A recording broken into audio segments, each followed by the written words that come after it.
ভোটের প্রচারে বেরিয়ে মন্ত্রী অরূপ রায়ের বাড়িতে বিজেপি প্রার্থী রবি চক্রবর্তী দেখা গেল শুভেচ্ছা জানান ভোটের প্রচারে বেরিয়ে মন্ত্রী অরূপ রায়ের বাড়িতে হাত না হওয়ায় বেরিয়ে আসেন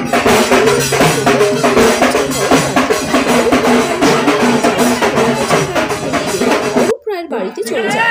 তিনি জানান শুভ কাজে বিশিষ্ট ও শ্রদ্ধেয় মানুষদের নমস্কার করাটা তাদের রীতি, সেটাই করছি। মন্ত্রী অরূপ রায় জানান তিনি অন্য কাজে ব্যস্ত ছিলেন, তাই দেখা হয়নি, তবে লড়াইয়ের ময়দানে নামার জন্য শুভেচ্ছা রইল। Bureau report, news Bharat 24 hours. হ্যাঁ, আমি আমার সঙ্গে দেখা হয়নি, আমি অন্য কাজে ব্যস্ত ছিলাম, আমি তখনও রেডি হইনি, সেই কারণেই দেখা হয়নি।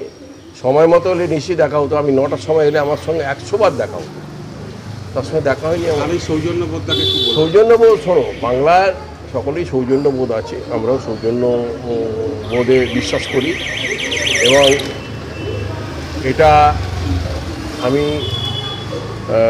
তার সঙ্গে আমার দেখা হয়নি ঠিক কথা, আমার শুভেচ্ছা রইল। নির্বাচনে নেমেছে লড়াই করতে, শুভেচ্ছা আমার রইল। এবং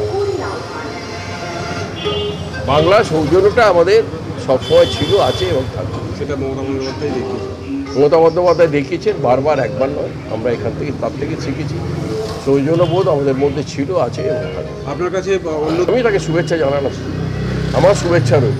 দাদা, রতিন চক্র জারি করা উচিত।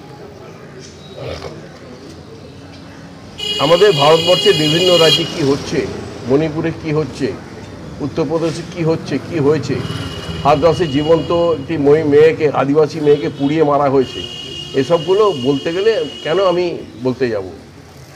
বাংলায় যা হয়েছে, যেটা হয়েছে সেটা আমরা কখনোই বাঞ্ছনীয় নয়, কিন্তু যারা করেছে তাদের বিরুদ্ধে আইনানুগ ব্যবস্থা নেবে পুলিশ।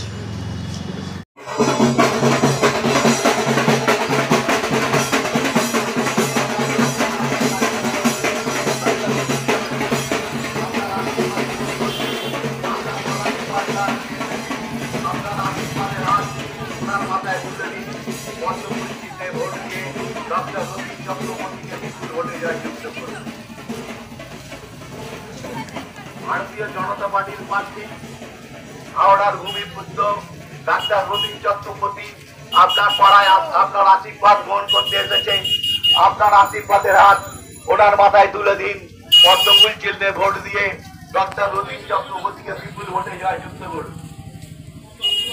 আপনার পাড়ায় ডাক্তার রতিন চক্রবর্তী আপনার আশীর্বাদ গ্রহণ করতে এসেছেন। আপনার আশীর্বাদে